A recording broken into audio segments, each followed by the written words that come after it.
A finales del siglo XIX, la tradición esotérica adquiría popularidad en Occidente. Encabezados por H. P. Blavatsky, quien junto con el coronel Henry Steele Olcott fundan la Sociedad Teosófica. Muchas de las enseñanzas fundamentales de la teosofía se encuentran en las cartas transmitidas por dos maestros de sabiduría. Los Mahatmas son maestros de alto rango en la escuela de la vida. Son personas evolucionadas que han alcanzado un conocimiento directo y un dominio sobre las leyes del universo, evolucionando hacia una conciencia de su potencial espiritual y a otros planos del ser. Movidos por la compasión hacia toda la raza humana, los maestros estaban interesados en comunicar su conocimiento al mundo. Muchas de sus enseñanzas de contenido metafísico y filosófico se encuentran en la extraordinaria correspondencia de estas cartas enviadas por los maestros a Alfred P. Sinnett en 1883.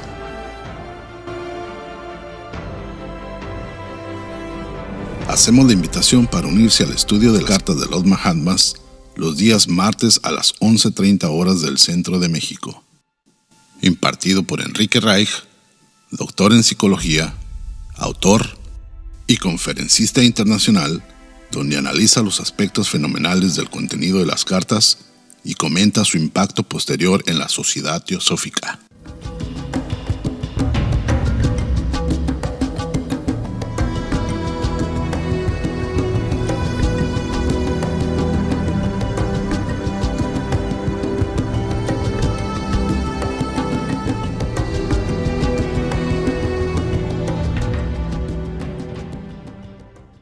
Vamos en la carta 43, empezamos con la invocación de Radha Burnir.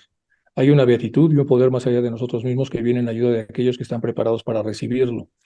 Nos dirigimos respetuosamente hacia aquella beatitud, aquellas grandes fuentes de las cuales emanan incesantemente la fortaleza y la inspiración, hacia todos los que estamos resueltos a abandonar el yo personal para desarrollarnos, aprender y compartir, fraternalmente y sin reservas. Radha. Nos dirigimos con respeto a los grandes seres de luz infinita, las divinidades que ayudan a la humanidad, los amados Mahachohan y maestros de sabiduría. Pedimos su auxilio para comprender lo oculto. Permítanos trazar un puente que nos bendiga y nos facilite la inspiración apropiada. También nos dirigimos a nosotros mismos, a nuestros yoes superiores. Tratemos de ser como el estudiante fiel que nunca pone en duda a sus maestros, que siempre los ama con devocional afecto, que siempre los admira y los respeta porque sabe que son el divino camino que a todos nos aguarda. Bueno, pues vamos a entrar entonces con las cartas. Me preguntaron del estilo, ya saben que la tinta roja es del maestro M y la tinta azul es del maestro KH. Aquí está una de las firmas de KH Lal Singh o de KH simple, como está ahí. Vean ustedes, la caligrafía es muy buena, bastante entendible. Entonces, trust, my dear friend, o sea, se entiende perfectamente. Lo mismo en el caso del maestro M. Bueno, más detalles sobre las cosas que van preguntando, sobre las cartas que hemos ido presentando. ¿Qué hay aquí que comentar? Vamos, luego que el cuartel general de la ciudad fue trasladado a Diyar, cerca de Madrás, el 30 de diciembre de 1882. La pregunta es, ¿cuándo fue trasladado esto? Pues 30 de diciembre de 1882. Las apariciones de los maestros se efectuaron con más frecuencia, que esa es la pregunta que habían hecho. Era una costumbre familiar para los trabajadores el reunirse por la noche en la terraza. Esto está reseñado en 2 o 3 obras, donde de cuando en cuando alguno de los maestros se hacía visible. Hablaba con ellos y les instruía. Sobre el particular Leadbeater, que trabajaba para la Sociedad de Nadiar y en otros lugares de la India y de Ceilán, entre el 84 y el 88 escribió lo siguiente. Tengo la satisfacción de asegurar que en muchas ocasiones he visto aparecer a los maestros en forma materializada en el cuartel general de Adyar. En semejantes condiciones he visto al maestro M, KH, al maestro DK y a otro miembro también de la confraternidad y a 1 o 2 discípulos que actuaban como mensajeros. Estas apariciones se efectuaban a veces en la terraza del edificio principal, a veces en mi propio cuarto, a veces cerca de la ribera y muchas veces en el jardín. Las materializaciones de los maestros en cuerpo físico duraban frecuentemente 20 minutos y en 2 ocasiones duraron hasta cerca de media hora. Estas apariciones de los maestros, sin embargo, no estaban reservadas exclusivamente a los cuarteles generales de Bombay o el de Madrás. Hay que recordar que la sociedad estaba en Bombay. El señor T. Brown dice que sigue en su obra de My Experiences in India. Dice, Lahore es especialmente interesante porque en él hemos visto en su propio cuerpo físico al maestro Kotomi en persona. En el mediodía del 19 de noviembre vi al maestro con toda claridad y le reconocí. Y en la mañana del día 20 de enero entró en mi tienda y me dijo, ahora que me tiene usted ante sí, corporalmente, mire y asegúrese que soy yo. Me dejó una carta con instrucciones y un pañuelo de seda que poseo todavía. Bueno, esto es para contestar de cómo se presentaban, cuándo se presentaban en Adyar. Bueno, tenemos esta referencia. En la carta sexta para Pandit Pranat, acuérdense que los maestros también escribieron para otras personas. Este es el famoso Pandit Pranat, que ya habíamos hablado en otra carta y también preguntaron. Esta carta fue dirigida específicamente para Pandit Pranat, recibida por el Pandit Pranat de Gwalior en enero de 1884. Transcrita directamente del original, la carta de los maestros responde a lo que sigue. Esto es en Allahabad, en el 84. Muy venerado maestro Kache, le dice Pandit Pranat, es que estoy en buen camino. Esto es muy importante que lo veamos en función de lo que me preguntaron. ¿Es acaso que estoy en buen camino? Le preguntó entonces Pandit al maestro Kache. ¿Mi manera presente de vivir conduce al adelanto espiritual? Le pregunta. ¿Soy capaz de influenciar seriamente en mi próxima encarnación por el buen karma generado en mi vida actual, obedeciendo sin desfallecer la inclinación de mi corazón? ¿Qué debo hacer para obtener el honor de, de, de postrarme a vuestros sagrados pies? Y finalmente soy vuestro muy afectuosamente Pran Nath, miembro de la Sociedad Teosófica. Y contesta el maestro, la purificación personal no es asunto ni de un momento ni de algunos meses, sino de años. Hasta puede perseguirse durante toda una vida o una serie de existencias. Cuanto más tarde se decide un hombre a vivir la vida superior, más prolongado será su noviciado, puesto que estará obligado a anular los efectos de numerosos años consagrados a objetos diametralmente opuestos a los verdaderos fines, es decir, al yo inferior. Cuanto más enérgicos sean sus esfuerzos, más brillantes resultados tendrá y más se acercará al portal, el portal que conduce al desarrollo. Si su aspiración es sincera, si es una firme convicción y no un sentimiento fugaz y fugitivo, entonces hará pasar de un cuerpo a otro la determinación que finalmente le permitirá alcanzar el fin deseado. Bueno, aquí Bhavani Shankar me ha visto en mi propio cuerpo físico. Él puede enseñar a otros el camino. En las filas de la Sociedad Teosófica, él ha trabajado con abnegación por sus semejantes, pero está recompensado porque no siempre, aunque no siempre se dé cuenta de ello. Y aquí firma el maestro Kach. Esta carta consideré que era importante compartirla en función de las preguntas que me van haciendo acerca de si había una retroalimentación o no, y esta está hecha para este pandit, que pregunta con mucha humildad si lo está haciendo bien, y el maestro, en función de cada detalle que pregunta, pues le va contestando. En pocas palabras, le dice específicamente lo que él está solicitando, más o menos a grosso modo. Este es el pandit, es la foto del pandit. Bueno, vamos con la introducción. Hay una cierta escuela filosófica que la sociedad moderna ha perdido de vista y que sin embargo ha existido siempre. De ella se encuentran vestigios en las antiguas filosofías que son familiares a todo espíritu cultivado, pero que estos vestigios no son poco más inteligibles de lo que serán los fragmentos esculturales de un arte ya olvidado. Estos serán menos porque tenemos ya la idea de la forma humana y podemos con el pensamiento acoplar los miembros al torso. Pero nosotros no podemos con solo la imaginación dar un sentido a estas enseñanzas semiveladas y transmitidas por Platón y Pitágoras, y que guardan aquellos que están en posesión de las claves para poder entenderlas que oculta la ciencia arcaica. Estos vestigios, sin embargo, nos permitirán descifrar su lenguaje y la rica cosecha intelectual que está prometida a aquellos que quieran realmente intentar su investigación. Esta introducción que estoy poniendo y que tiene que ver con otros de los libros que hablan acerca de esta situación es sobre lo mismo. O sea, ¿cuáles son los datos adicionales a las cartas en las cuales podemos observar cuál era la actuación que tenían los maestros y las repercusiones que tenían con terceras personas, la forma como se transmitían o se relacionaban, los adelantos que habían hecho tanto Platón como Pitágoras dentro de la sabiduría occidental? O sea, todas estas cosas que se pueden reseñar, por supuesto que van acompañando las cartas que nosotros vamos revisando, y hay mucho material que podemos nosotros encontrar ahora. Es mucho más fácil hacerlo a través de las páginas y los buscadores tradicionales o a través de las bibliotecas personales. Bueno, y ahora sí vamos a entrar ya de lleno, después de contestar estas preguntas, a la carta 43. Esta carta fue recibida en Allahabad en febrero de 1882, ya vamos en la 43. Aquí, como siempre, pongo en colores las cosas que me parecen más relevantes. Dice lo siguiente el maestro.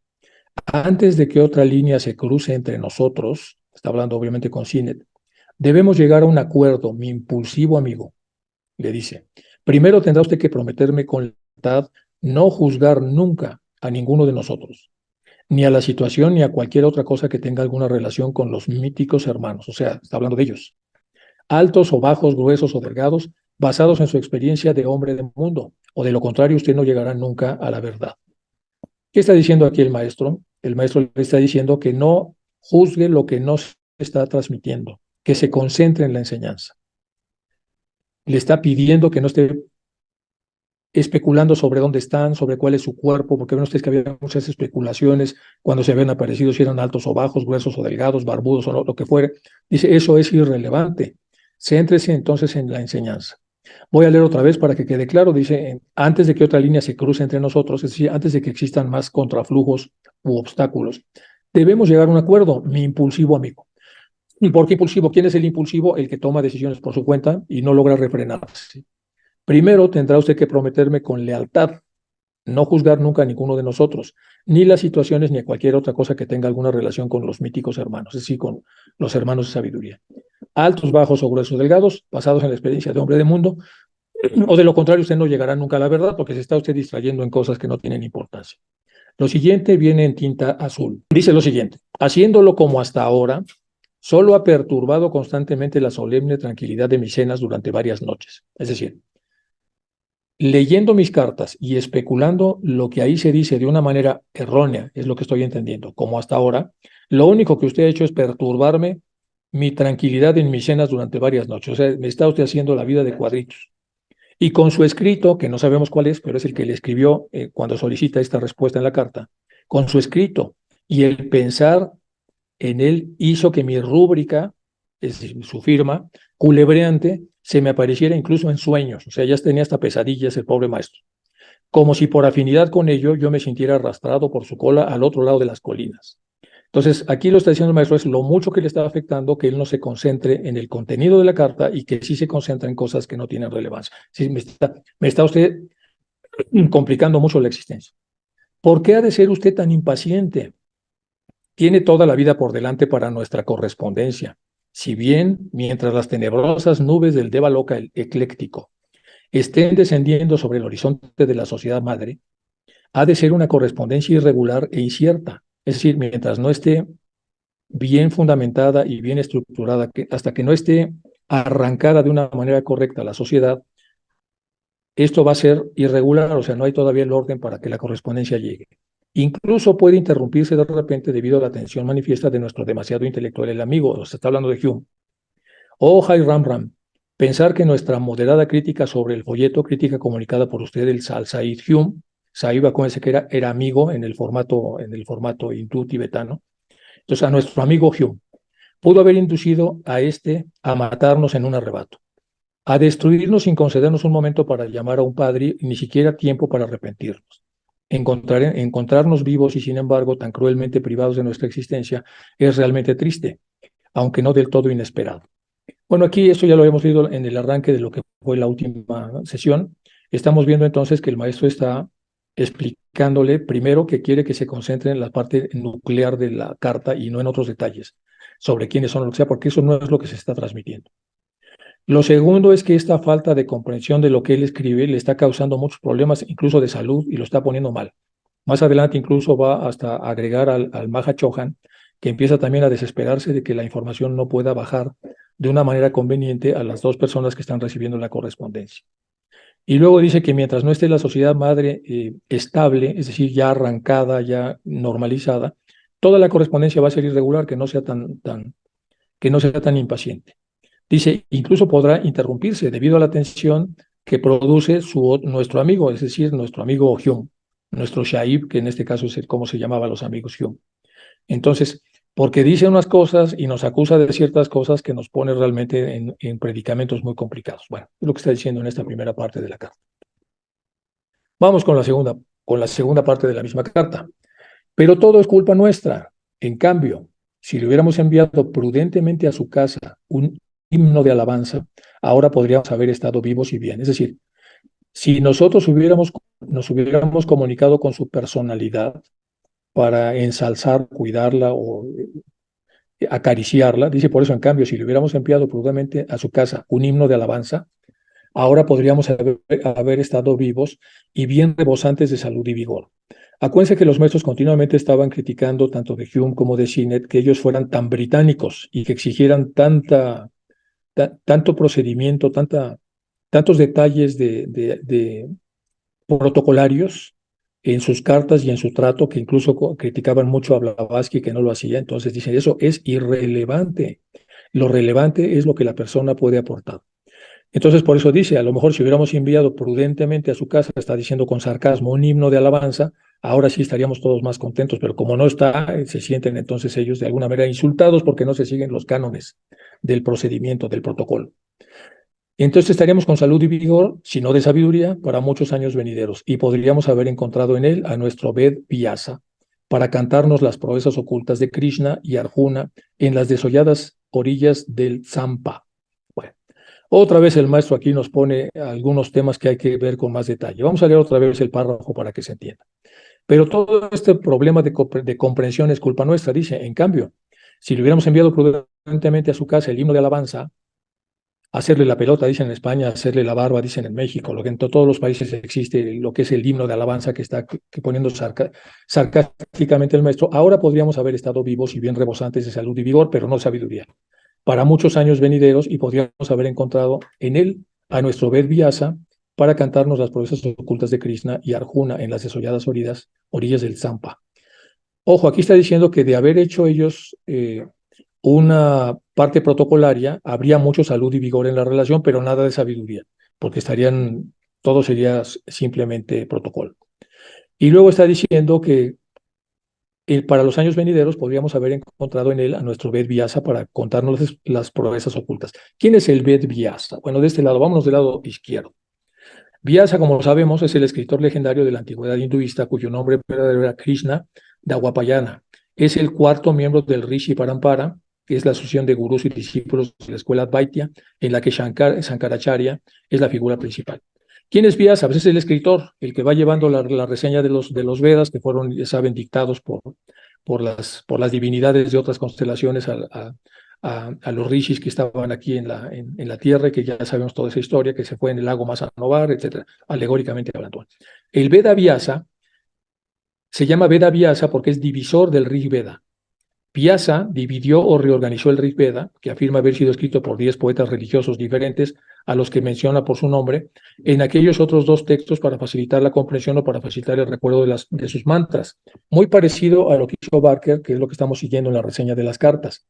Lo que hizo entonces el Veda Vyasa es dividir toda la información en fragmentos, porque había muchos que estaban hablando de lo mismo, y luego organizarlos, y después de organizarlos, todo lo redujo a 2 textos para facilitar la comprensión o facilitar el recuerdo de los mantras.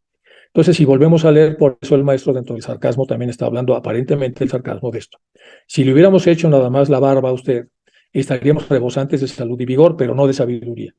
Y al no haber sabiduría para muchos años venideros, podíamos haber encontrado en él a nuestro Ved Vyasa para cantarnos las proezas ocultas de Krishna y Arjuna en las desolladas orillas del Zampa. Es decir, ¿quién sabe qué habrían hecho con nuestras cartas?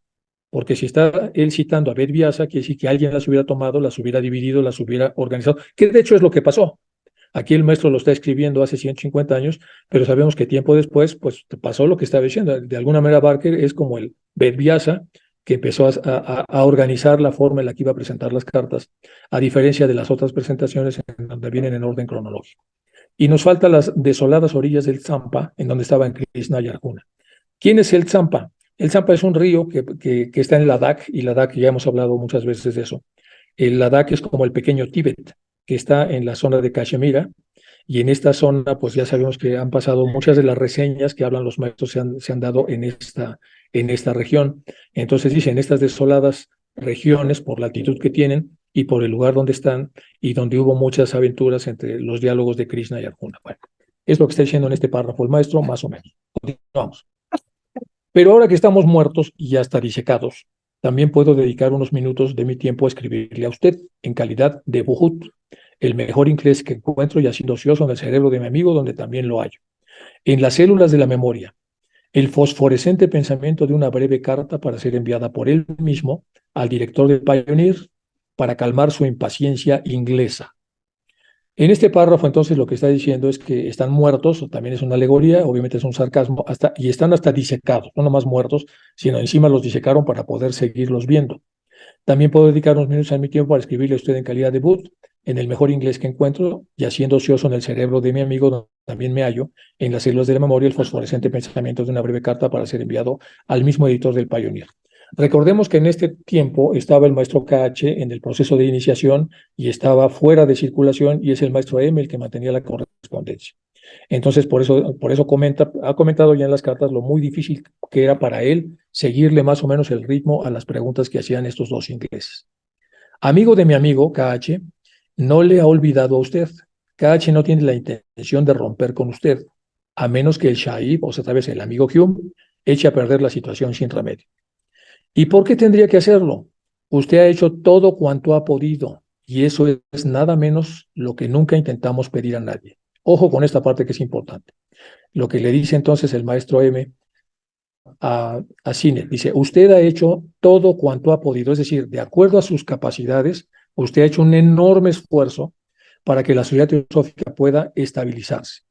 Y eso es nada menos lo que nunca intentamos pedir a nadie. Es decir, usted nos ha dado más de lo que podíamos exigirle a nadie. Y ahora hablaremos. Usted debe prescindir totalmente del elemento personal si desea progresar en el estudio oculto. Es decir, olvídese ya de su ascendencia inglesa y de todas estas cosas que tiene. Tiene que prescindir de eso para poder entrar al ocultismo. Y durante algún tiempo, incluso de él, comprenda, amigo mío, que los afectos sociales tienen poco ascendente, si es que tuvieran alguno, sobre cualquier verdadero adepto en el cumplimiento de su deber. Comprenda, amigo mío, que los efectos sociales y los detalles y todo eso tienen muy poco que ver con el ascenso y el desarrollo, si es que tuvieran alguno, de cualquier verdadero adepto en el cumplimiento de su deber. En la medida en la que se eleva hacia el perfecto adaptado, las preferencias y las antipatías de su anterior yo, el que usted era antes de hacerse adepto, se tendrán que ir debilitando. Tal como KH se lo explicó a usted, en esencia, toma en su corazón a toda la humanidad y la considerará en su conjunto para vivir el ideal de fraternidad, aunque no se diga. El caso de usted es una gran excepción. Es decir, los maestros se sienten muy satisfechos con el trabajo de Sinet, no tanto con el trabajo de Hume. Aquí lo que le está diciendo es, le está reforzando que qué bueno que él está así, pero que bueno que al final de cuentas todavía tiene trabajo que realizar, y es debilitar al anterior yo, que es el yo personal, para poder desarrollar entonces al yo espiritual, que es el que va a entrar al adeptado. Bueno, usted le ha obligado a él, otra vez en tinta azul, a aceptarle, y ha tomado la posición por asalto, por la misma violencia e intensidad de sus sentimientos hacia él. Y puesto que le ha aceptado, es decir, el maestro KH, en el futuro él tiene que aceptar las consecuencias de haberle aceptado a usted.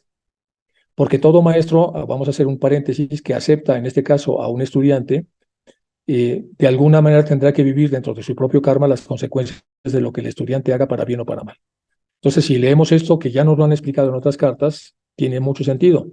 Usted le ha obligado a él a aceptarle. Acuérdense que ya decían los maestros que cuando una persona hace un gran esfuerzo y para tratar de acercarse a lo que los maestros tratan de hacer, automáticamente el karma prácticamente obliga al maestro a aceptarle. Entonces usted le ha obligado a él a aceptarle y ha tomado la posición por asalto, por la misma violencia e intensidad de sus sentimientos, porque usted es muy demasiado atrabancado hacia él. Y puesto que le ha aceptado el maestro Kachi, en el futuro, él tendrá que aceptar las consecuencias. Sin embargo, con él no se trata de lo que cine visible pueda hacer. El cine visible es el del plano físico. Con él no se va a tratar de lo que el cine visible es, lo que usted cree que es ustedes a través de su cuerpo físico puede hacer. Sus impulsos, sus fracasos, sus éxitos, su mundo, su constante o inconstante estimación por él. Todas esas cosas son de la personalidad. Con el cine visible nada tenemos que ver, no nos interesa a usted desde el punto de vista visible. Esta parte es bien importante. Entonces, ¿quién es el cine visible? Pues eso nos afecta a todos. El cine visible vamos a aplicárnoslo a todos. Somos nosotros en cuanto a nuestros impulsos, nuestros fracasos, nuestros éxitos en nuestro propio mundo, en una constante o inconstante estimación por algún maestro que de alguna manera se haya acercado a nosotros. Ese es el cine visible. Con ese no nos interesa tener nada, no tenemos nada que ver. Para nosotros es solo un velo que oculta a los ojos profanos el otro ego, el ego superior. no lo dice, pero está hablando del ego superior, en cuya evolución estamos interesados. En el rupa externo, en el rupa, acuérdense que rupa es cuerpo, en el rupa externo, haga lo que guste, piense lo que quiera, solo cuando los efectos de esta acción voluntaria se observen en el cuerpo de nuestro corresponsal. Será de nuestra incumbencia el advertir. Nosotros no estamos complacidos ni disgustados porque usted no asistiera a la reunión de Bombay. Si usted hubiera ido, habría sido mejor para su mérito, puesto que no fue, perdió esa pequeña oportunidad. Repito, aquí es un pequeño reclamo suave. Dice, nosotros no estamos ni complacidos ni disgustados por el hecho de que usted no asistiera a la reunión de Bombay. Si usted hubiera ido, hubiera sido mejor para su mérito, es decir, para lo que él va trabajando a través de mérito para obtener las posibilidades del desarrollo. Puesto que no fue, perdió esa pequeña oportunidad, es decir, no pudo sumar algo a ese mérito. Yo no podía influir en usted y no tenía derecho a influirle en absoluto, precisamente porque usted no es un chela. Como usted no es un chela, yo no tengo el derecho de acercarme a su oído para influirle y que usted tome la decisión apropiada de ir a un lugar al que debe ir. Y como no pude hacerlo, la decisión la tomó usted solo y usted decidió no ir y perdió entonces un pequeño avance en su mérito para convertirse en lo que usted se quiere convertir. Es más o menos lo que está haciendo aquí el maestro. Se trataba de una prueba, insiste el maestro, una prueba pequeñita, aunque a usted le pareció lo bastante importante como para hacerle pensar en los intereses de su esposa y de su hijo.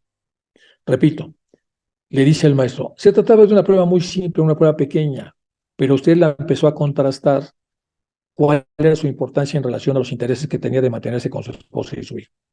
Usted tendrá muchas pruebas de este tipo, pues aunque es posible que nunca sea un chela, le está diciendo, sin embargo nosotros no depositamos nuestra confianza ni siquiera en los corresponsales y proteges, cuya descripción y cuyo valor moral no hayan sido ya de alguna manera autentificados.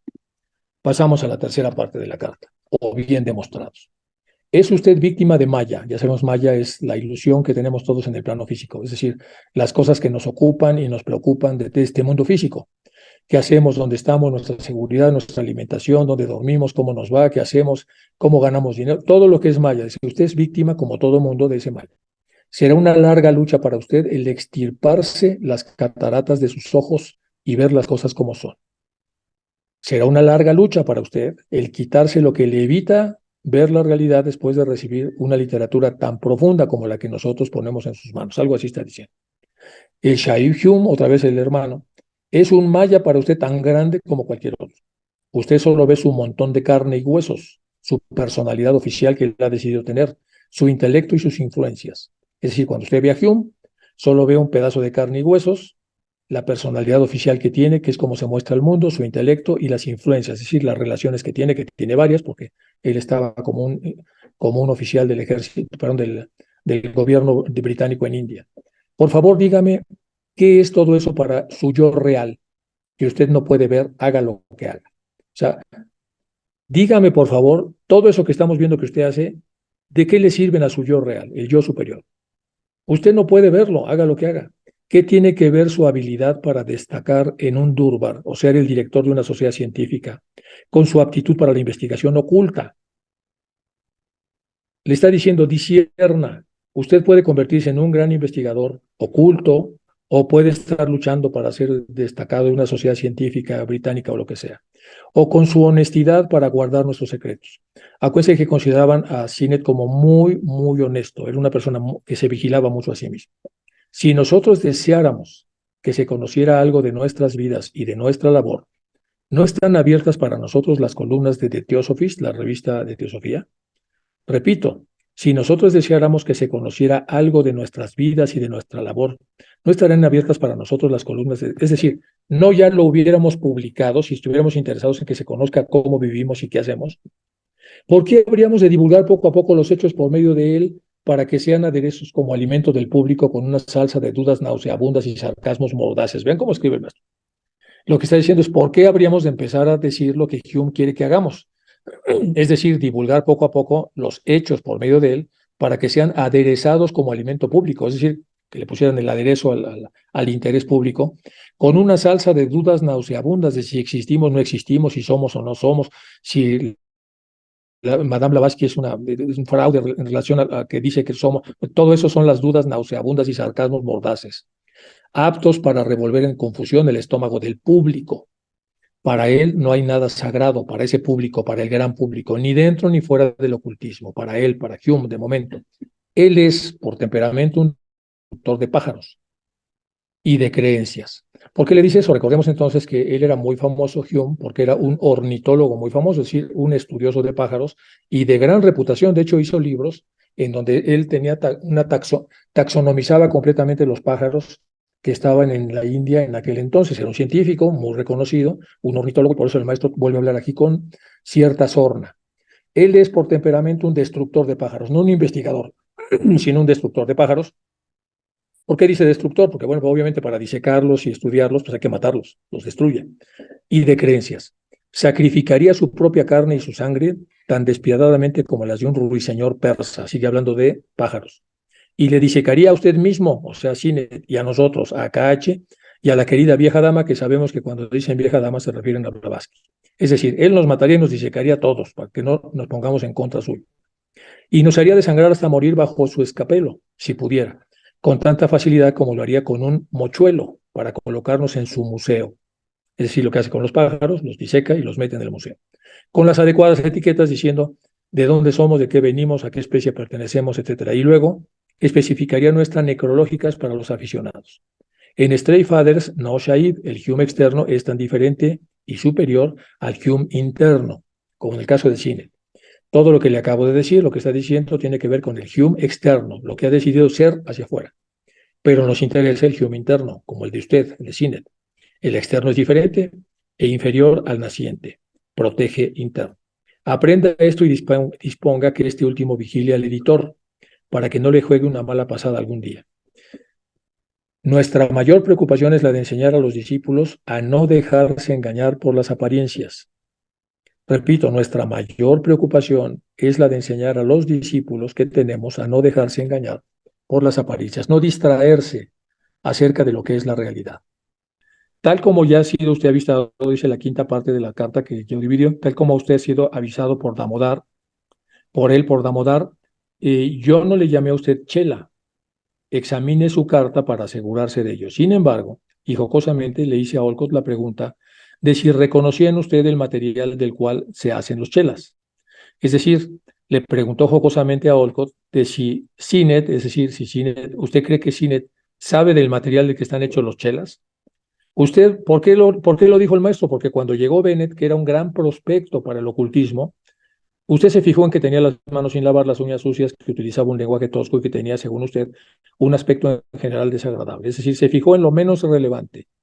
Pero si esa clase de cosas en su criterio de excelencia moral o de poder potencial, ¿cuántos adeptos o cuántos lamas, creadores de maravillas, pasarían su examen? Usted vería si tienen las uñas limpias, si se lavaron las manos, si están bien vestidos, si tienen modales, y si no, usted lo rechazaría y se está usted equivocando lamentablemente, es lo que está diciendo el maestro. ¿Cuántos adeptos o lamas creadores de maravillas pasarían su examen? Muy pocos. Esto forma parte de su ceguera, le dicen a Sinet. Si él se muriese en este instante, emplearé fraseología cristiana para que usted me comprenda mejor, el ángel de la muerte no derramaría sobre otros hombres, también infortunados, lágrimas más ardientes que las que derramarían por Bennett. Pocos hombres han sufrido y sufrido injustamente como él ha sufrido, y también pocos tienen un corazón más bondadoso y más desinteresado y más sincero que él.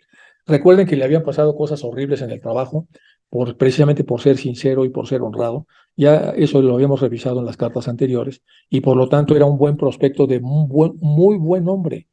Y a pesar de tener todas estas desventuradas coincidencias en su trabajo, salió adelante con una moral a toda prueba. Y al mismo tiempo tenía entonces grandes posibilidades para meterse al ocultismo, solo que, por supuesto, tenía las manos sin lavar, bueno, todo lo que ya vimos. Entonces aquí le está diciendo, le está reclamando que se equivocó en evaluarlo de esa manera. Y luego hizo también un poco de sorna cristiana, hablando del ángel de la muerte, que no derramaría sobre otros hombres, también infortunados, lágrimas más ardientes que las que derramaría por Bennett. Lo está criticando porque entonces el ángel de la muerte, que no es descrito, por lo menos en la parte exotérica cristiana, con detalle, se ve que el ángel de la muerte derrama cosas, pero por todos casi de manera igual, sin hacer una descripción cuidadosa de cuál es la aportación que han hecho en vida a los temas que tienen que ver con otros o al conocimiento oculto. Pocos hombres han sufrido, ya lo habíamos visto, y sufrido injustamente como él lo ha sufrido. Y también pocos tienen un corazón tan bondadoso y desinteresado y más sincero que él. Eso es todo. Y el Bennett que no se lava es moralmente tan superior al caballero Hume como usted es superior a su porteador. Lo que le ha repetido HPV es exacto. Los nativos no ven la tosquedad de Bennett, o sea, los nativos. Y KH es también un nativo. ¿Qué quiso decir? Simplemente quiso decir que nuestro amigo, como Buda, puede ver a través del barniz exterior la fibra de madera que hay debajo. Debajo del barniz observa la madera. ¿Y cuál es el barniz? La parte superficial, como visto, como hablo, etcétera. ¿Y cuál es la madera? Lo que hay debajo. El barniz cubre la madera. A pesar de que tenga un segundo o un tercer barniz, la madera siempre es la madera y es lo que cuenta. Y dentro de la leguminosa maloliente ostra puede descubrir la inapreciable perla interior. Es un comentario de Blavatsky.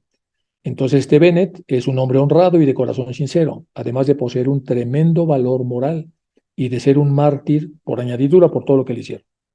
Nuestro maestro KH ama a ese tipo de seres profundos, desinteresados, armoniosos, morales, auténticos, sinceros, veraces, etcétera. No dice eso la carta, lo estoy diciendo yo, pero es realmente lo que es el perfil de lo que ama el maestro KH, con todo respeto por la lista por la lista de adjetivos que posee. Mientras que solo sentiría desdén por un Chesterfield o un Grandison. Supongo que la condescendencia del perfecto caballero, es decir, todas estas personas que se sienten como muy desarrollados a sí mismos, pero en realidad interiormente están más secos que nada. Este trabajo ya fue relacionado por una obra reciente que se llama El Caballero de la Armadura Oxidada, que ustedes recuerdan, que es un hombre que se sentía perfecto de acuerdo a los cánones sociales que se habían creado y que tiene un problemón cuando no logra quitarse la armadura y tiene que pasar por tres grandes pruebas. La segunda es la del dragón, etcétera. Todas esas cosas que se ven en ese libro, hacen un poco de referencia a lo que este tipo de caballeros que se sienten perfectos son en relación a lo muy distantes que son de la perfección que tiene que ver con la parte interna. Bueno, eso es lo que sea un perfecto caballero de KH con el burdo temperamento del pagano Bennett. No es más sorprendente que la pretendida condescendencia del caballero Jesús para con la prostituta Magdalena. Es prácticamente lo mismo, de acuerdo a cómo se está aquí explicando. Y bueno, voy a dejar hasta acá porque estamos en la, estamos en el taller que estoy dando aquí en el Titicaca. Voy a dejar la carta 43 a la mitad. Quedé de estar una hora en la clase y responder a lo mejor un par de preguntas hasta lo que serían aquí las 2:30 de la tarde, es decir, unos 10 minutos. Y ya la próxima sesión tenemos la sesión completa de una hora y cuarto más o menos, que es la duración que normalmente tienen las clases. Bueno, si alguien quiere hacer algún comentario, están los hermanos que están llevando este taller, con lo cual vamos a continuar dentro de un momento. ¿Alguna pregunta, comentario o lo que sea? Sí, sí, tengo una pregunta, A ver, dime. Andrés. Andrés. Me parece interesante la forma en que a veces se expresan los maestros en las cartas a Cinet y a veces me da como pensar como, bueno, uno siempre piensa que los maestros, bueno, son personas muy tranquilas, muy elocuentes y entonces a veces usan ciertas palabras como para activar, digamos, uno podría pensar que si uno fuese Cinet, activar ciertas emociones sobre uno, si uno fuese Cinet, pues. eh, como tiradas adrede, pero no sé si el maestro cuando lo escribe, él también tiene ese sentimiento, así como con esa fuerza que se dan esas cartas. Entonces, por ejemplo, en la parte de los pájaros, claro, eso ahí es como meterle el dedo en la llaga, ¿no? Como tirarle al ego, ¿no? Ese es su trabajo, pero mira, y entonces se nota que hay como una intención ahí de como despertarlo, pero no sé si es curioso si el maestro también siente como si fuese, digamos, una situación normal, una persona lo haría pues, con sevicia, pues, por decirlo así. Entonces, esa es como mi pregunta. No sé si me hice entender. Sí, vamos a tratar de armar el rompecabezas con lo que estás comentando. Yo había pensado una cosa similar a la que dices, que por qué hablaban de manera tan rebuscada y al mismo tiempo criticando el rebuscamiento, pero hablando rebuscado para criticar el rebuscamiento. Y yo creo que lo hacen para que ellos puedan entender a través de su propia forma de expresión, que es rebuscada, hasta la fecha lo es todavía. Hay que tener en cuenta que Hume era un lord, era una persona que tenía todo un abolengo y además era un hombre muy reconocido dentro del aparato científico británico de esa época, del siglo XIX. Y además era un ornitólogo súper conocido. Y a ese le toca hablar con estos maestros, cuya última encarnación era hindú y de los que se sabe muy poco, y ellos automáticamente tú imagínate cómo se sentían en plena época victoriana ellos, como necesitados de todo tipo de consideraciones, porque lo dicen en varias cartas, y continuamente les hacen ellos advertencias y sugerencias de que traten diferente a los hindúes, de que no sean tan racistas, de que no sean tan complicados. Y poco a poco, como no encuentran eco, supongo, empiezan a volar con el mismo rebuscamiento. Y lo que sea, ya le había dicho en alguna carta que a usted no le interesan los seres humanos, entonces siga usted con sus pajaritos. Y eso le ofendió muchísimo a Hume, pero en realidad ya no había otra manera de decirle para que abriera los ojos a este respecto. Entonces, al final, la correspondencia se va a interrumpir, lo vamos a ver más adelante. Y cuando se interrumpe, por lo visto, no se interrumpe la ayuda que hacen a Hume, porque Hume, aunque tarde, despierta y empieza a ayudar a cosas de la India y empieza a meterse con cosas que tienen que ver, que fueron sumamente relevantes, pero fue después. Es decir, pasó un tiempo para que pudiera reaccionar. Y en el caso de Sinet era muy apasionado, como lo están comentando, y también le hacen a veces ciertas sugerencias, pero él a veces no da el ancho por lo mismo, por sus prejuicios, por las cosas en las que cree, por la forma en la que vive, por los modales, por todas esas cosas que no tienen mayor importancia. Entonces los maestros empiezan a escribir a veces cartas más rebuscadas para que quede clarísimo y con sarcasmo. Lo que más molesta a los maestros es cuando son acusados por Hume de contradicciones, porque eso puede afectar mucho la credibilidad de lo que las cartas dicen en el público que merece leerlas, que somos nosotros, ustedes y nosotros. Y por lo tanto, entonces el maestro responde muy contundentemente a la famosa contradicción y creo que logra más o menos superarla. Y ahora lo que está haciendo es pedirle a él que no vuelva a desperdiciar a lo que es un gran candidato por estar observando lo que no debe observar. Entonces es medio un reclamo, medio un regaño, creo yo, y también una aclaración. Y todo junto en un sistema tan sofisticado como la forma en la que escribían los ingleses en esa época. En ese sentido estoy de acuerdo contigo, creo que va un poco por ahí. Pero bueno, son entendibles, efectivamente un poco gongoristas, pero son bastante entendibles, creo que queda clarísimo cuándo es un sarcasmo, cuándo es un reclamo y cuándo es una sugerencia de lo que tiene que hacer, y sobre todo le advierten la pérdida enorme que ha habido y lo que él tiene que hacer. Tiene que ver a las personas por adentro, porque son las personas que pueden tener entonces el tamaño necesario para poder convertirse en chelas, en adeptos, etcétera. Y que si no, si los ve por la pura apariencia, pues se lo pone fácil a los malos, porque los malos solamente tienen que invertir en su buena vestimenta y modales cuando por dentro estén podridos. Por eso creo que es tan importante la forma como lo dice. Pero bueno, yo creo que eso más o menos contesta lo que estabas preguntando. Patricia, una pregunta más y me regreso aquí al taller. Patricia, dime. Hola, Enrique, muy buenas tardes a todos. Tengo una pregunta. En el caso del chelado, siempre estamos esperando el contacto con lo que serían estos maestros. Entonces, ¿por qué el ser humano siempre se impacienta hacia acontecimientos que pues obviamente tiene que tener un proceso? Y me llamó mucho la atención en el aspecto en donde decía que se estaba enfermando por esa desesperación que él tenía de conocer más allá de realmente lo que tenía, ¿no? Entonces, ¿por qué somos tan desesperados en algún momento si al final de cuentas la información nos va a llegar a tiempo, ¿no? Y en el momento preciso. Pues es parte de la cultura occidental. Acuérdate que la cultura occidental camina, tiene un gran parteaguas con las escuelas griegas que se dividen en cuatro. Y la gente se subdivide en cada una de las escuelas en función de su grado de desarrollo y en función de las ganas que tiene de pensar como esas escuelas piensan. Tenemos a los hedónicos, que eran los del placer, tenemos a los estoicos, que son los del deber, tenemos a los escépticos, que son los que no creen en nada, y tenemos a los eclécticos, que son los que integran prácticamente todo. Y dentro de esas escuelas la persona tenía dónde elegir y más o menos dónde meterse, y se desarrollaron grandes líneas de pensamiento y hubo grandes pensadores, y etcétera. A pesar de que solo tenemos el 4% de lo que fue la sabiduría griega, pues con eso es suficiente para ver de qué tamaño era el pensamiento que se hacía en esa época. Pero con la revolución industrial, ya lo comentan los maestros, la ciencia empieza a convertirse en ciencia, deja de ser estudio de la naturaleza y se separa de la humanidad. Y al separarse empieza a hacer cosas como si estuvieran creando cosas y empiezan a hacer y a determinar hipótesis continuamente y a generar un montón de problemas, porque muchas de las hipótesis en las que están basadas, al ser racionales, no son correctas. Entonces, por eso es una de las razones por las que el Mahachohan permite que los maestros tengan una correspondencia para tratar de compensar un poco los destrozos que va a ser la, este, la revolución industrial.